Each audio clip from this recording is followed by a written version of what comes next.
Morning student, मैं तंजीम sir एक बार फिर अपना थोबड़ा आपके सामने लेकर आया हूं। इस थोबड़े में आपके लिए बहुत कुछ है, आप इसे देखने की आदत डाल लीजिएगा। चलिए खैर, बातों को ज्यादा ना करके हम सीधे वक्त पे आते हैं। उत्तर प्रदेश माध्यमिक परीक्षा बोर्ड की 12वीं की परीक्षाओं का वक्त करीब आ चुका है और अब हर विद्यार्थी अपने अपने तरह से प्रिपरेशन में लगा हुआ है। तो इसी प्रिपरेशन में मैंने विद्युत चुंबकीय प्रेरण की घटना पर आधारित एक लॉजिक जो पिछले कई वर्षों से लगातार पूछा जा रहा है। पिछले वर्ष कोरोना के कारण परीक्षाएं हो नहीं सकी थी, इसलिए ये लॉजिक पूछा नहीं गया था, लेकिन उम्मीद करता हूं कि इस वर्ष ये लॉजिक जरूर पूछा जाएगा। अगर आपने अब तक हमारी वीडियो को पहली बार देखा है और अभी तक चैनल को लाइक और सब्सक्राइब नहीं किया है, तो मैं आपसे ये कहना चाहूंगा कि आप मेरे चैनल को सब्सक्राइब कीजिएगा और वीडियो को लाइक कीजिएगा। खैर, अब हमने क्या किया, एक समान चुंबकीय क्षेत्र को लिया और उस क्षेत्र के अंदर एक L लंबाई की कोई छड़ थी। इस L लंबाई की छड़ को चुंबकीय क्षेत्र के लंबवत रखा, ऐसे जैसे मेरी उंगली ये है और ये पेन है, तो ये दोनों एक दूसरे पे परस्पर कैसे दिख रहे हैं, लंबवत दिख रहे हैं। तो बिल्कुल सिमिलर यही कंडीशन है कि एक समान चुंबकीय क्षेत्र में एक L लंबाई की छड़ को क्षेत्र के लंबवत रखा और फिर उस छड़ के जो दो सिरे थे, जैसे इस पेन के दो सिरे हैं, उसमें से एक सिरे को स्थिर रखा और दूसरे को फिक्स कर दिया ऐसे करके, और अब चुंबकीय क्षेत्र के लंबवत इसके स्थिर सिरे के परिधा घुमाना शुरू किया ऐसे करके।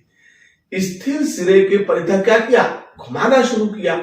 तो फिर इस छड़ के सिरों के बीच एक प्रेरित विद्युत वाहक बल, इलेक्ट्रोमोटिव फोर्स जो उत्पन्न हो गया है, तो उस इलेक्ट्रोमोटिव फोर्स के व्यंजक को हमें यहां पर निकालना है और अब इसे अच्छी तरीके से ज्ञात करना है।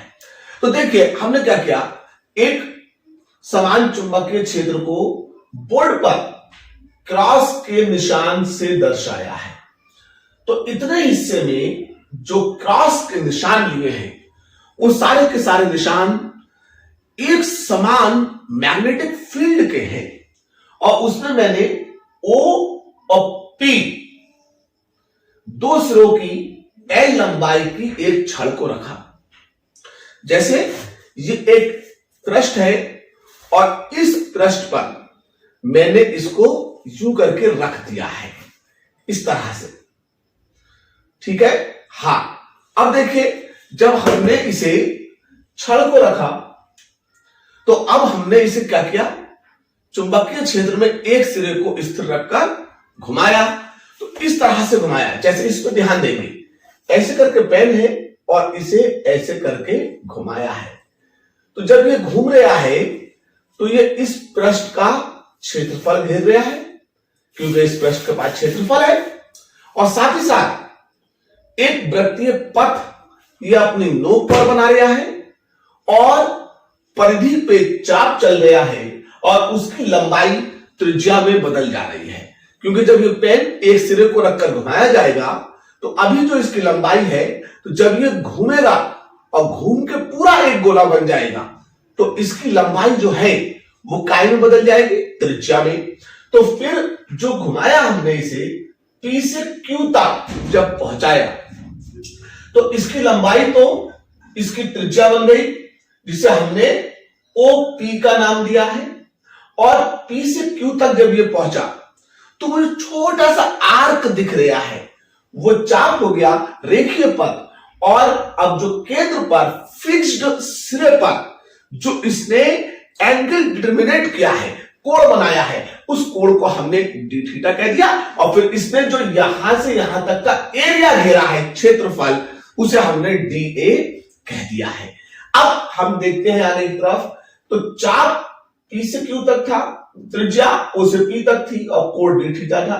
तो बहुत अच्छी तरीके से जानते हैं छोटे लेवल से कि कोण बराबर क्या होता है, चाप बटे में त्रिज्या। तो तिरछी गुणा करी तो अब चाप बराबर कोण इंटू त्रिज्या। तो चाप PQ था, कोण d थीटा था, त्रिज्या L थी, तो हमने PQ चाप निकाल लिया। अब हमने ये निकाला क्यों? इसलिए निकाला क्योंकि ये त्रिभुज बना है, तो हमें पता करना है कि इस त्रिभुज ने कितना क्षेत्रफल घेरा है।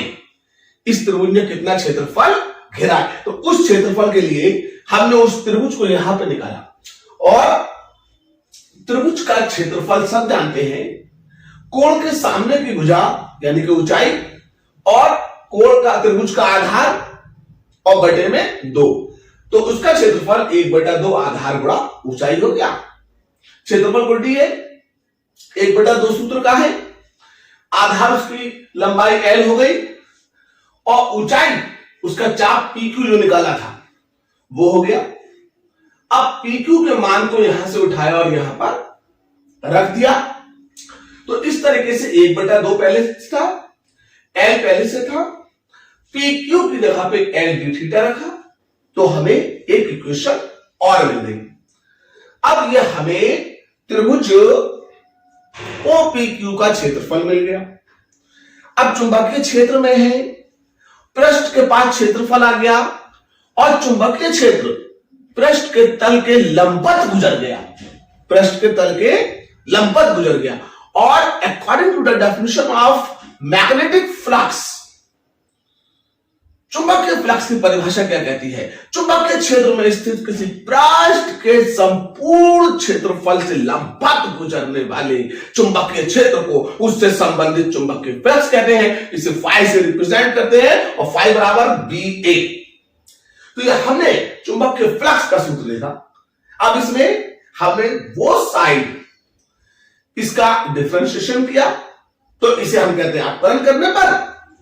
और अगर अपकलन ना समझे तो कहें दोनों तरफ D से गुणा करने पर। अब आगे बढ़ते हैं, DA निकाल चुके थे। इक्वेशन 2 में इक्वेशन 1 से DA की वैल्यू फिट की, तो DA में 1/2 L² d थीटा था, तो D5 बराबर B ऐसे रहा, 1/2 L² d थीटा दिया। अब जो ये सब जो परिवर्तन हुआ है किसके सापेक्ष हुआ? अगर मैं इतने से इतना बड़ा हो गया तो किसके सापेक्ष हुआ? समय के सापेक्ष। तो जितने भी भौतिक जगत में परिवर्तन होते हैं, ऑल डिफरेंस जो होते हैं वो सारे के सारे विद रेस्पेक्ट टू टाइम्स होते हैं, समय के सापेक्ष होते हैं। तो हमने क्या किया? समय के सापेक्ष यानी कि dt समय के सापेक्ष अपकलन कर दिया है। और ना अपकलन समझ में आए तो दोनों तरफ dt से भाग दे दिया है। इस इक्वेशन को दोनों तरफ dt से भाग दे दिया।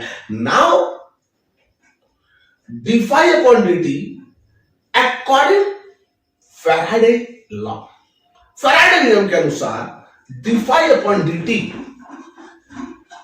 उत्पन्न प्रेरित विद्युत वाहक बल है, इलेक्ट्रोमोटिव फोर्स है, जिसे काय से लिखते हैं? स्मॉल ई से। तो उसकी जगह पर स्मॉल ई रख दिया। और dθ/dt कोणीय विस्थापन की दर, कोण बटे में समय क्या होता है? उसका कोणीय वेग होता है, जिसे ओमेगा से प्रदर्शित करते हैं। तो हमने dθ/dt की जगह पर ओमेगा रख दिया।